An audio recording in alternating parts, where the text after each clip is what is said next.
അപ്പോൾ ഗൈസ് എല്ലാവർക്കും ഒരു പുതിയൊരു വീഡിയോയിലേക്ക് എല്ലാവർക്കും സ്വാഗതം. അപ്പോൾ ഗൈസ് ഇന്ന് ഞാൻ പറയാൻ പോകുന്നത് പനികളുടെ ലക്ഷണങ്ങളാണ്.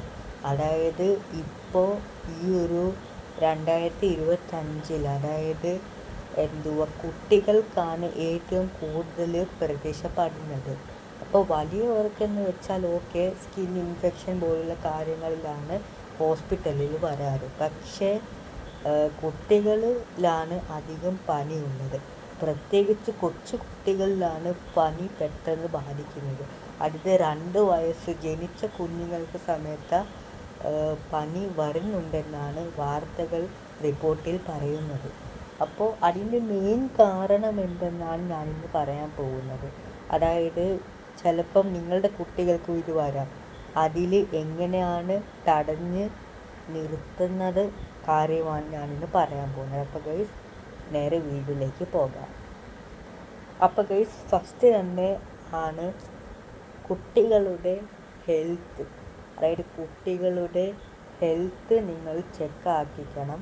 അതായത് ബ്ലഡ് ടെസ്റ്റ് പോലത്തെ ഹെൽത്ത് ചെക്കപ്പുകൾ നിങ്ങൾ ചെയ്തുകൊണ്ടിരിക്കണം. അതായത് 1 മാസമോ 2 മാസമോ ഇല്ലെങ്കിൽ അങ്ങനെ കൂടുമ്പോൾ ബ്ലഡ് ടെസ്റ്റ് ചെയ്തുകൊണ്ട് പോകണം.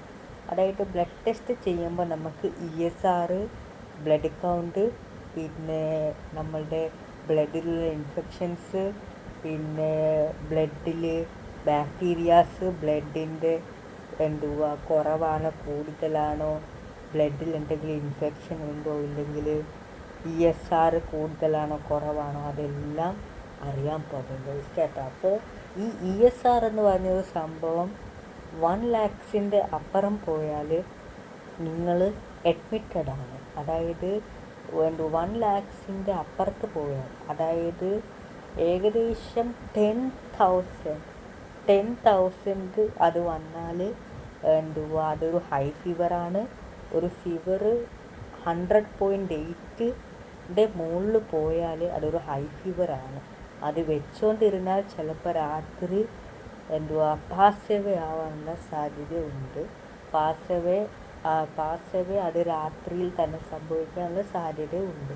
അതായത് ഇപ്പോൾ കൊച്ചു കുട്ടികളെന്ന് പറഞ്ഞാൽ പനി പെട്ടെന്ന് വരുമ്പോൾ, അതായത് 2 വയസ്സുള്ള കുട്ടികൾക്കൊക്കെ 100.8 താങ്ങാൻ ഒക്കില്ല. പറഞ്ഞാൽ അവർക്കെന്ന് പറയുന്നത് സോഫ്റ്റ് ബോൺസാണ്, സോഫ്റ്റ് സ്കിന്നാണ്. അവരുടെ ശരീരത്തെല്ലാം ഓർഗൻസ് സോഫ്റ്റാണ്. അതെല്ലാം നമ്മളൊരു പൊടിഞ്ഞു പോകുന്ന രീതിയിൽ എല്ലിനൊന്നും കട്ടിയില്ലാത്ത ഒരു നോർമൽ കിഡാണ് 2 വയസ്സുള്ളതെന്ന് പറയുന്നത്. അതായത് അവരുടെ ശരീരത്തിൽ വിറ്റാമിൻസ് കുറവായിരിക്കും, ഫാറ്റ് കുറവായിരിക്കും, പിന്നെ കാർബോഹൈഡ്രേറ്റ്സ് കുറവായിരിക്കും, പിന്നെ അവരുടെ ഡൈജഷന് കുറവായിരിക്കും.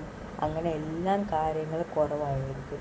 മെയിനായിട്ട് ഒരു ഫാറ്റ് ഉണ്ടെങ്കിൽ മനുഷ്യന് ഒരു പനിയിൽ ഒരു പരിധി വരെ ജീവിച്ചിരിക്കാനുള്ള ശേഷി കൊടുത്തേക്കുന്നുണ്ട്. അതായത് 100.8 പനി വരുന്നത് അബ്നോർമൽ തന്നെയാണ്. പക്ഷെ ആ ഒരു പനിയിൽ നമ്മൾ സ്ട്രോങ് ആയി ഇരിക്കുന്നത് തന്നെ ഒരു കാര്യം പറയാം, സ്ക്രീൻ നിങ്ങളെ ബ്ലെയറിങ് അടിക്കുന്നുണ്ട് കേട്ടോ. ഓക്കെ, അതെന്താണെന്ന് അറിയത്തില്ല, സ്ക്രീൻ ഇങ്ങനെ ആവുന്നുണ്ട്. പക്ഷേ ഞാനിപ്പോൾ പറയുന്നുണ്ടല്ലോ, അപ്പോൾ അതെല്ലാം ക്ലിയറായിട്ട് കാണുന്നത്. ഓക്കെ, അപ്പോൾ ഞാൻ പറഞ്ഞു വന്നത് ഇതൊക്കെ നോർമലാണ്, പക്ഷെ അബ്നോർമൽ തന്നെയാണ്. പക്ഷേ നിങ്ങൾക്കിത് തടഞ്ഞ് നിർത്താനായിട്ട് ചെയ്യേണ്ടത് എന്തെന്ന് വെച്ചാൽ കുട്ടികളിൽ ഫാറ്റ് വേണം.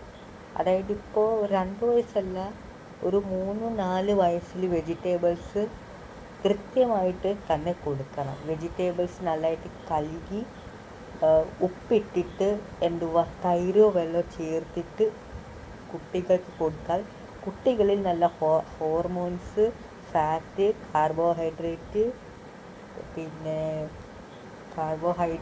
പിന്നെ പ്രോട്ടീന്, അതെല്ലാം നിങ്ങളുടെ കുട്ടികളിൽ പ്രത്യക്ഷപ്പെടുന്നതായിരിക്കും. ഒരു കാരണവശാലും ബിസ്ക്കറ്റ് പദാർത്ഥങ്ങളൊന്നും ആ ഹൈ ഫീവറിൽ തിന്നാൻ പാടില്ല. പറഞ്ഞാൽ ഇത് ബിസ്ക്കറ്റ് നിങ്ങളുടെ വയറ്റിൽ പോയാൽ, ബിസ്ക്കറ്റ് എന്ന് പറയുന്നത് ഒരു പഞ്ചസാര അടങ്ങിയതാണ്.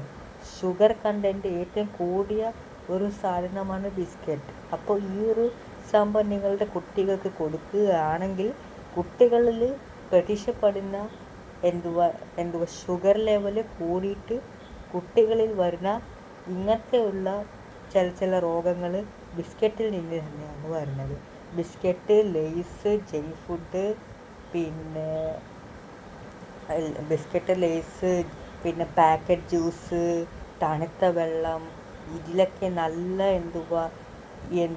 വേസ്റ്റ് കണ്ടൻറ്റ് ഇല്ലെങ്കിൽ ഇങ്ങനത്തെ ഉള്ള മിക്ചർ, പക്കാവട, ഇതിലൊക്കെ നല്ല ഹൈ കണ്ടൻറ്റ് ഓഫ് ഉപ്പാണ് അടങ്ങിയിരിക്കുന്നത് കേട്ടോ.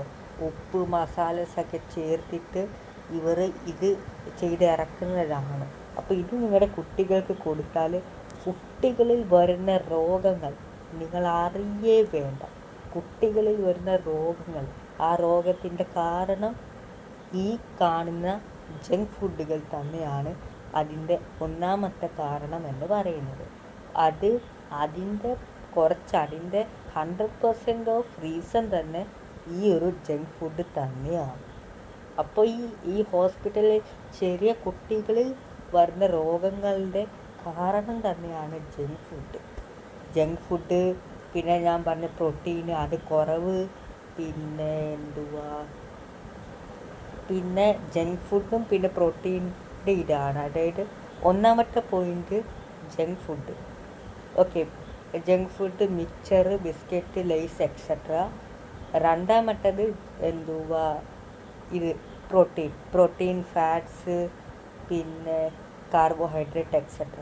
അപ്പോൾ ഇത് 2 കാര്യങ്ങൾ നിങ്ങളുടെ കുട്ടികളിൽ ഇല്ലെങ്കിൽ കുട്ടികളിൽ ഇങ്ങനത്തെ രോഗങ്ങളൊക്കെ വരാം.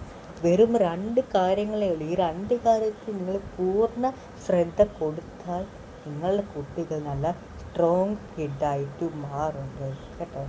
അപ്പോൾ നല്ല സ്ട്രോങ് കിഡായി മാറി നല്ല ഒരു ഉയരം തന്നെ അവർക്ക് കിട്ടുന്നതായിരിക്കും കേട്ടോ.